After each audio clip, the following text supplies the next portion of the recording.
I work for Gateway Disaster Response, and we partner with United Way of Monmouth County. So uh, many groups come in through us, and many groups come in through United Way. I think we started this house about a year ago. It's taken almost a year. Well, over the summer, and our United Way friends were here then as well when we did the foundation of the house. You know, and the funny thing is that the house has taken so much longer than it really needs to take, but it's the only way to do it. You know, and I wouldn't have wanted it any other way at this point. You know, I wouldn't. If you could say that, you know, I could have just written a check and my house would be finished, I don't think I'd want that. The house was a small 5-bedroom house. I had a detached garage with a 2-bedroom apartment above the garage. So we have 6 kids, so my kids are grown. We had the apartment upstairs, and the kids would come home, 2 boys in the military, so they could come home with their families. So myself and my wife are very laid-back kind of people. We don't panic a lot. Nothing really gets us overexcited. I do cry a lot because, you know, just the love that I've seen by you guys. But when they were talking about Hurricane Sandy, it was Frankenstorm, the storm of the century, all these crazy names they were calling it. But we never thought we needed to do anything about it. You know, the governor said we should evacuate. They called for mandatory evacuation of our town. We didn't think we had to. The year before, we had Hurricane Irene. We had water in the street. That was it. My wife and 2 of my daughters, I had them go stay with my wife's mom. And my son Matthew and I stayed. We had a ball. We were canoeing up and down the street. We were just, you know, it was awesome. So my wife said, I want to have some of that fun with you guys. So everybody was gone except for me and my wife and my dog Molly. Molly's a big Great Pyrenees. So leading up to the storm, we thought, well, maybe we should get some kind of stuff ready. So I bought some water, and I bought peanut butter and jelly and some bread and some stuff like that, just in case we were going to be stranded for a couple days, because we figured that would be the worst thing that would happen. Maybe we'd be stuck in the house for a few days. So I spent a lot of time in the garage. I had my man cave out in the garage, and my wife spent a lot of time in the house. And we would text back and forth. And my wife would tell you that makes for a great marriage, you know? So we would just text back and forth. But the day of the storm, I was in the garage like I always was, watching TV or whatever. And the tide, normally when the tide would come in, it would come down our dead-end street, crest, and then go back the other way. But the tide this time came right across from the bay, straight across. And it stayed for a while. So the first tide, we got some little bit of water in the yard, and again, it wasn't a big deal. Tide went back out. My one son called me from Virginia, where he was stationed at the time, and he said, Dad, you sure you guys want to stay? And I'm like, oh no, we'll be fine, everything's okay. He says, well, how about maybe getting water in the garage? Oh, so that's a good idea, so let me figure that out. So I took duct tape, and I duct taped the bottom of the garage door to the driveway, which worked great, because when we found the garage door 3 blocks away, the duct tape was still on. So you know, so duct tape worked really well. Now, the second tide starts coming in. I'm taking a nap on my couch in the garage. And my neighbor calls, and he says, Bob, you ready for round 2? The tide's coming in pretty strong. So sure enough, the water was coming in my garage. So I'm taking things, I'm trying to put them up higher, and then we go inside and see how Pamela's doing in the house. So I go in the house, and she says, oh, I'm glad you're in, because I think I hear water coming in the basement. So I go downstairs with Pamela, and sure enough, there's some water coming in the basement, and it's not that big of a deal. It's dripping right by where the sump pump is. So again, we're not really concerned. Now, as we're going back up the stairs, we hear this crash. And the crash is one of the basement windows is totally gone, and the water is cascading into the basement. And it's not just dripping in. It is flowing in, and it's just coming in into the middle of the room. It's just flowing right in. And you can see the water rising in the basement. That's how fast the water's coming in. So I'm going to go get some wood and some more duct tape, and I'm going to fix it. And Pamela says, nope, you can't do that, because you're going to get electrocuted because of the electrical outlets down there. Let's just go upstairs, close the door, and just say, well, our basement's gone. So that's what we did. Took some stuff and moved that to higher shelves in the house and things like that, and decided we were going to go up into the apartment. Nobody was in the apartment. It was over the garage. It was high, so we figured we'd be safe up there. So we packed a small bag, got the dog, helped Pamela go across to the apartment. Then I went and carried Molly over, and we're going to just spend the time in the apartment. So we had lost power already because the water hit the electric panel, and it blew all the power out. So we just kind of searched around for some candles, and we're just going to spend time waiting for the tide to just go down. So my idea is I got to finish my nap. So I'm like, Pam, let's just lay on the couch. We'll cuddle up on the couch. It's dark, candles are on. It's nice, romantic. It's storming out. We'll just cuddle up on the couch and wait out this tide. And she didn't want to go for that. But when I finally got her on the couch and we finally started to fall asleep, we heard this ripping, tearing kind of sound, like wood tearing. You guys that have been doing demo, you know what that sounds like, right? So we heard that, and so I ran to the back door, and the steps leading up to the apartment were gone. They ripped right off. So now we're up there, and there's no way to get down. So now we're just now what are we going to do? And then the chimney ripped down. So now I go out onto the deck, and I look, and I can see the houses around me are just destroyed. There's nothing left of these houses. The storm surge is so strong, it's taking all these broken pieces of the houses and smashing them against our house.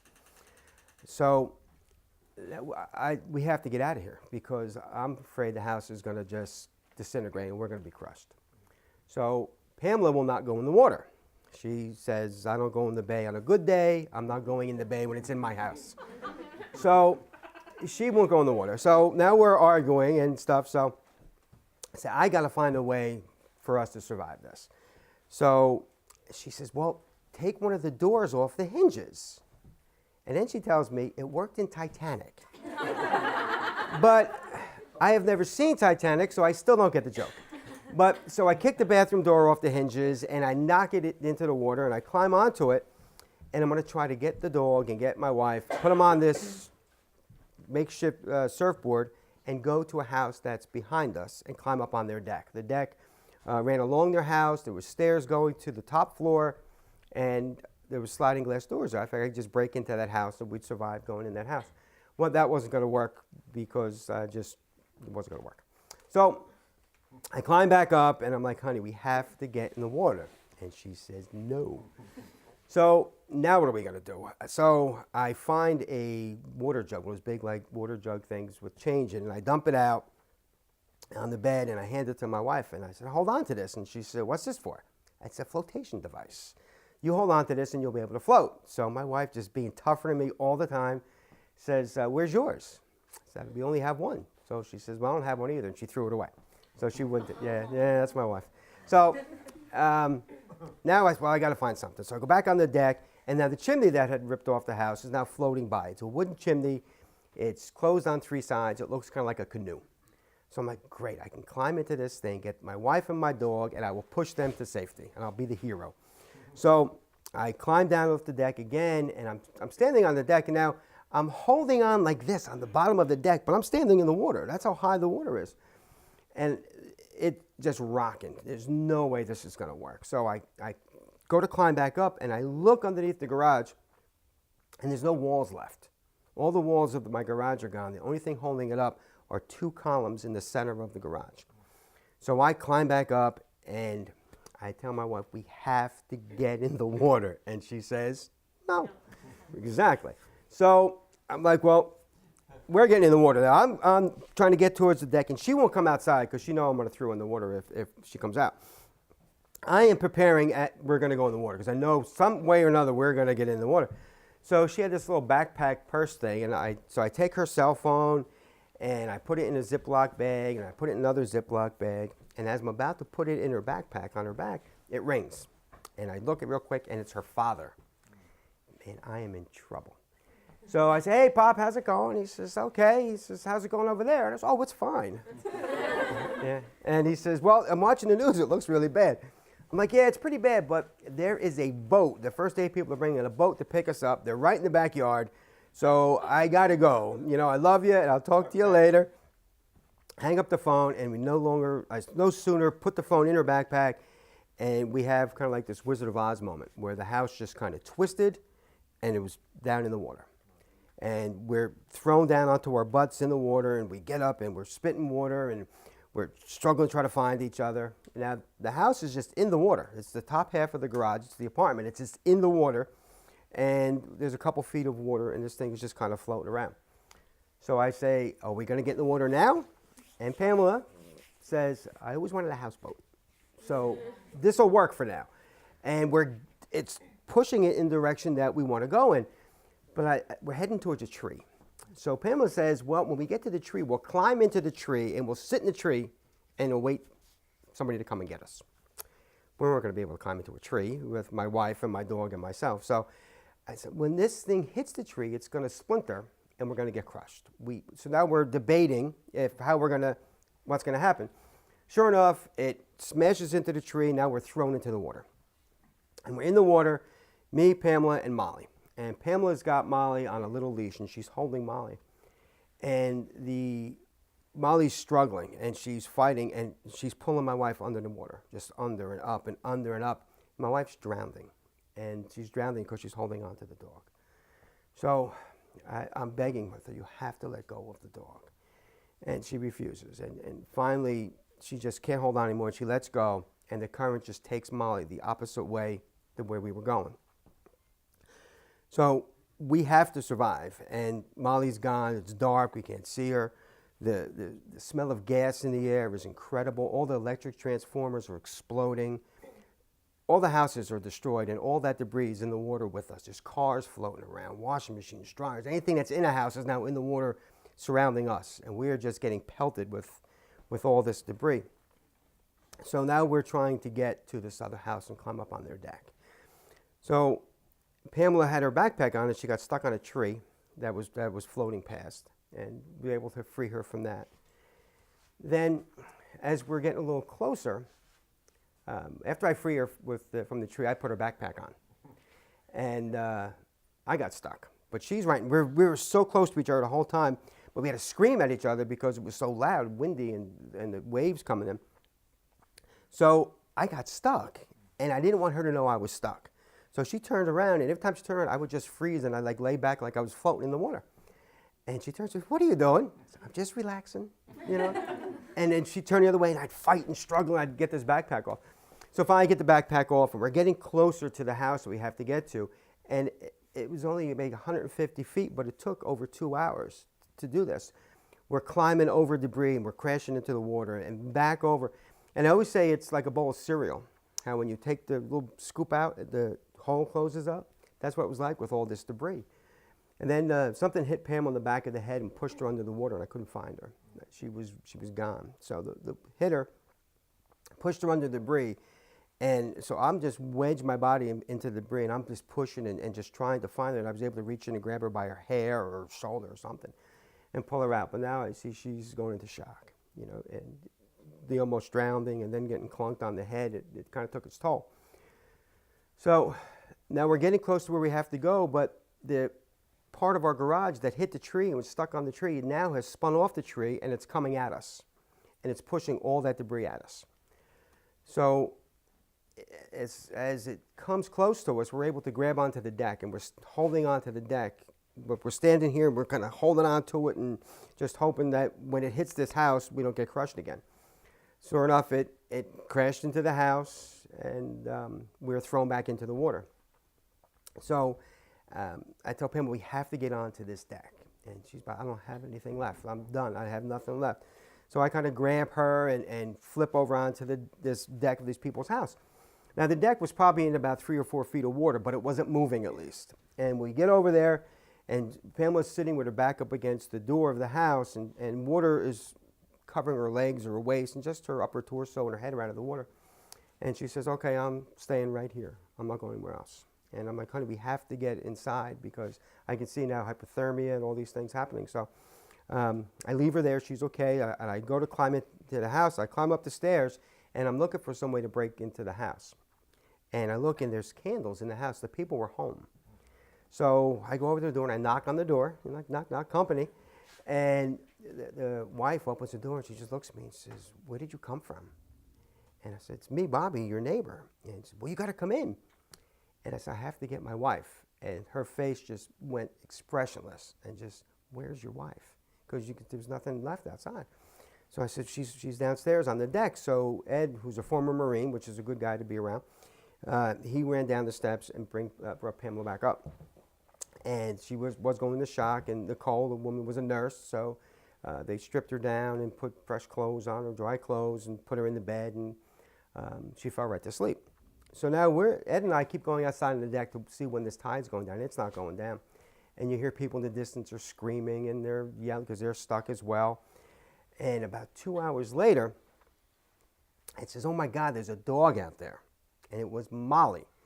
She wound up right by the house we went into in the driveway, floating on a piece of wood. So I go down to get her, and Ed grabs me by the shoulder. He won't let me go down because the current's too strong. He says, "You're going to get sucked out into the bay."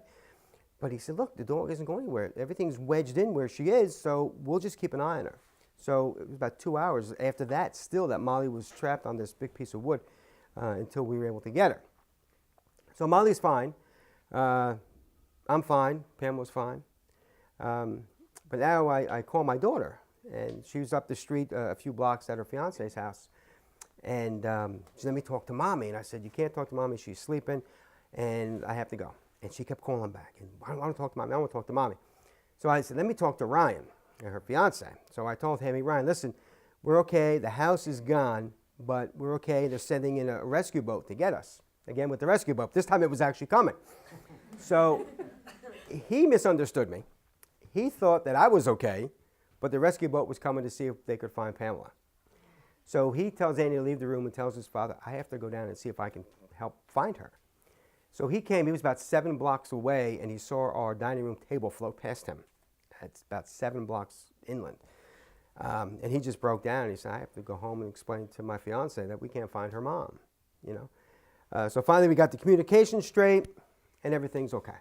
We wait till about 2, 3 o'clock in the morning, and we're able to walk out. As we're walking out up the street, I had parked my car a few blocks inland, and there's my car in somebody's front yard and everything, you know. So, but everything worked out fine, right? We're okay. We're safe. We lost absolutely everything. You know, we didn't have. Actually, when we got to Nicole and Ed's house, we took our clothes off. Pamela had to get changed, and I found some clothes on the floor, and I put on. So we didn't even have our own clothes when we left there. I think I wore the same clothes for about 3 days, and that's all I had that I could put on. But the story, I think, is a really good story, I think, because it gets so good because it's changed so many lives, that storm. The storm changed my life, my family's life, and it's because of people like you guys. For the longest time, people would come by my street and they would just stop, and we called our property the pile. We didn't call it the house because there was no house anymore. It was just a pile of junk. And people would just stop and want to help. And I didn't know why they wanted to help. And I didn't get it. And I said, why are these people just coming and just... but they all had this faith that they shared. You know, they all have this common faith, and that's what brought them here to help. And it changed us. You know, it's... I would never be where I am right now if it wasn't for people like you. We didn't get a penny from our insurance company, not a penny. We were blessed to receive a grant from the government, not enough to finish our house. But with United Way, Gateway, all these other groups, and you guys, we're going to be able to move back into our home. And it's because, I think that this house means so much because you can't cry because you make me cry. But it means so much because we'll be able to look at every room in this house and see your faces and know that this house was built with the love that you guys brought to our home. And that is, it's the most special thing.